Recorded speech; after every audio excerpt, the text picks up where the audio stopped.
Donc, de mon côté, ce sera toujours d'associer ou de voir si le mot lumière est lié à quelque chose de plus que le mot lumière, et si finalement peut être considéré comme un élément fédérateur de ce patrimoine immatériel.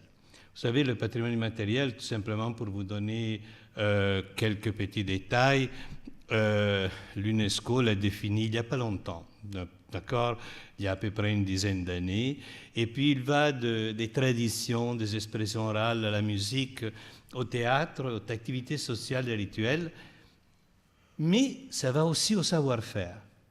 Et c'est là que je sens que la lumière, c'est finalement un savoir-faire et qui fait partie d'un patrimoine culturel vivant.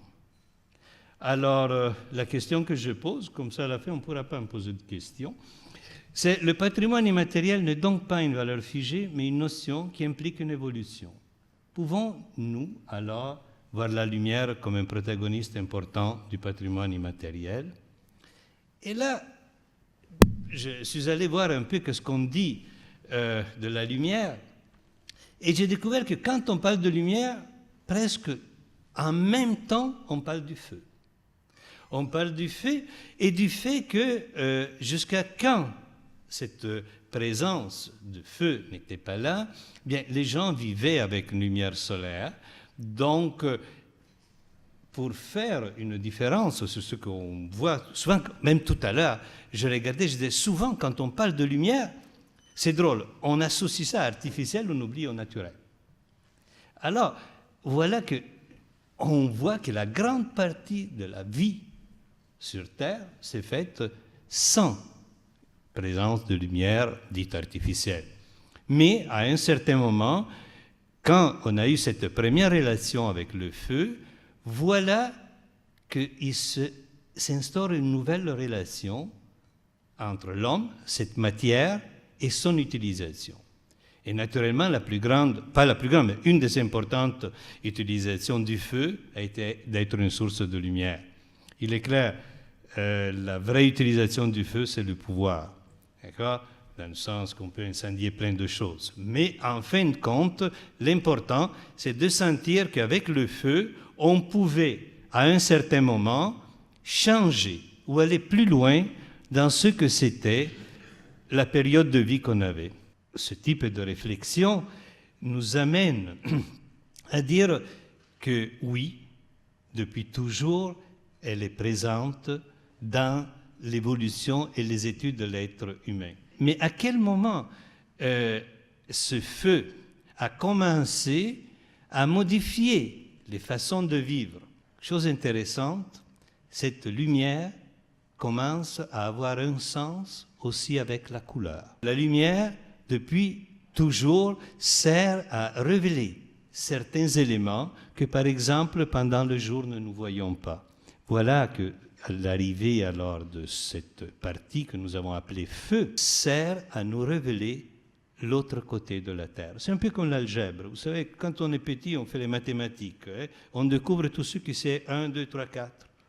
Mais imaginez la découverte du monde de -1, -2, -3. Donc il y a tout l'autre monde qui existe et qui est justement le monde qui n'était pas vécu ou exploré par l'être humain.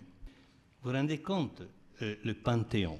Dans ce lieu, toutes les religions étaient là, étaient présentes, représentées, et voilà que la lumière commençait à être un lien avec quelque chose qui était par exemple la religion. Bon ou pas bon, ça c'est un autre point de vue. Mais ce lien avec l'extérieur, le ciel. Tellement que cette métaphore devient un modèle.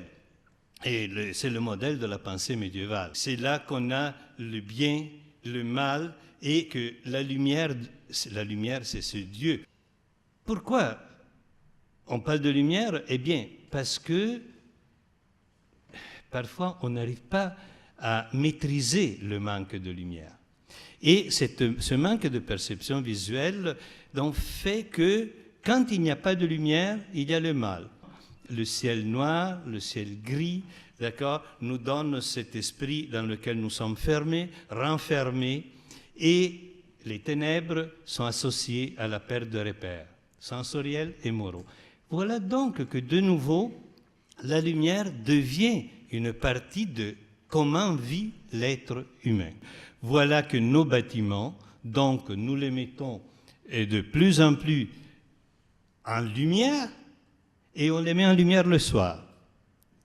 Et pour voir le lien de ce fait de les mettre en lumière, là de nouveau, il y a toujours un lien avec un fait du patrimoine. Vous savez, ce grand moment qui est la période des illuminations, la fête des Lumières à Lyon, eh bien, c'était un hommage. Bon, dans ce cas-là religieux, le fait, c'était que cette lumière, d'accord, n'était pas tant un élément visuel qu'en quelque chose de patrimonial, de lié au patrimoine, à ce que nous sommes.